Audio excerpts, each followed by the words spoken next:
Hello, everyone. Welcome to the Newsbrowse News broadcast.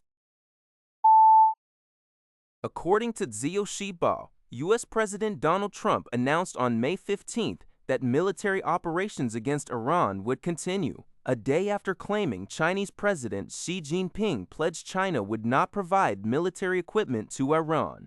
Speaking on Truth Social, Trump clarified that Xi's remarks about a weakening America were directed at the previous Biden administration, not his current one.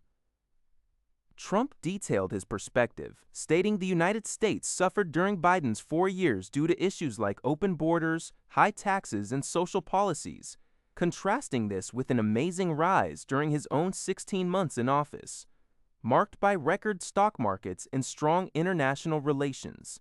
He emphasized that military strikes against Iran were to be continued. The article also noted that before his departure for China, Trump had described a ceasefire agreement with Iran as precarious, and Vice President Pence indicated on May 13th that while progress was being made, Iran's adherence to Trump's red line on nuclear weapons remained uncertain. NBC News reports that more than 40% of Sudan's population, approximately 19.5 million people, are experiencing high levels of acute food insecurity through May, as the nation's conflict enters its 4th year. A global hunger monitoring group, the Integrated Food Security Phase Classification, IPC, revealed in a new assessment that 135,000 individuals are in Phase 5, indicating extreme food gaps, starvation, severe malnutrition, and disease-related deaths. Conditions are projected to worsen during the upcoming June-September lean season. An estimated 825,000 children under 5 are expected to suffer from severe acute malnutrition in 2026, a 7% increase from last year and a 25% increase compared to pre-war levels. While no area is currently in famine, 14 regions in North and South Darfur and South Kordofan are at risk if conflict intensifies, poor food access, and declining healthcare continue. The war, which began in April 2023, has already killed 59,000 and displaced 13 million. Farmers also face increased planting costs due to Middle East conflicts affecting fertilizer and fuel prices. GenuineNet reports that John Ratcliffe, director of the U.S. Central Intelligence Agency, CIA, reportedly visited Havana on Thursday, May 14th, to meet with Cuban officials. Citing an NBC News report and a CIA official, the discussions focused on intelligence cooperation, economic stability, and security issues.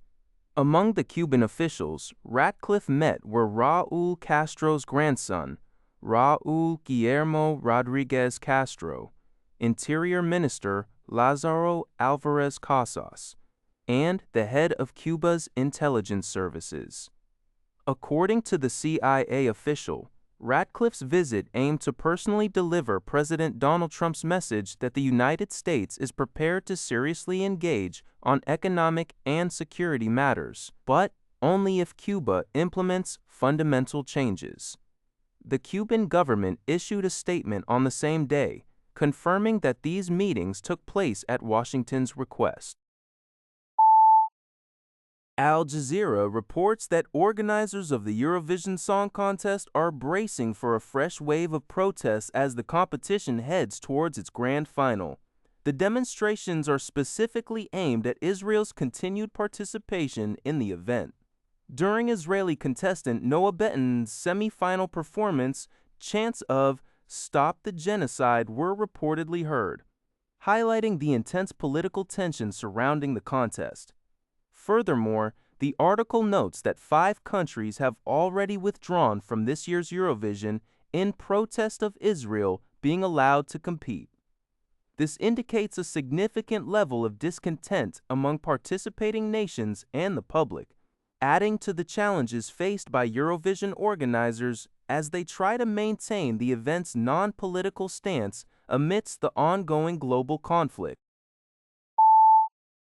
The United States, as reported by GG Press, announced an additional $1.8 billion, approximately 208 billion yen, in humanitarian aid to the United Nations. U.S. Ambassador to the UN, Waltz, made the announcement at a press conference at the UN headquarters on May 14th, stating that this sum will be added to the $2 billion, approximately 310 billion yen, in aid revealed late last year. Ambassador Waltz asserted that the notion of the U.S. pulling back from humanitarian assistance is absolutely false. This aid will target 21 countries, including Haiti, Sudan, Lebanon, and Venezuela, and will be channeled through the UN Office for the Coordination of Humanitarian Affairs. OSHO, EN, Secretary General Guterres welcomed the contribution, highlighting that it will save millions of lives most at risk. However, the article notes that the revised foreign aid under the Trump administration has been a contributing factor to the UN's severe funding difficulties, and the total aid provided, even with this addition, still falls considerably short of the $14 billion, approximately 2.222 trillion yen, contributed in 2024. That's all for this video.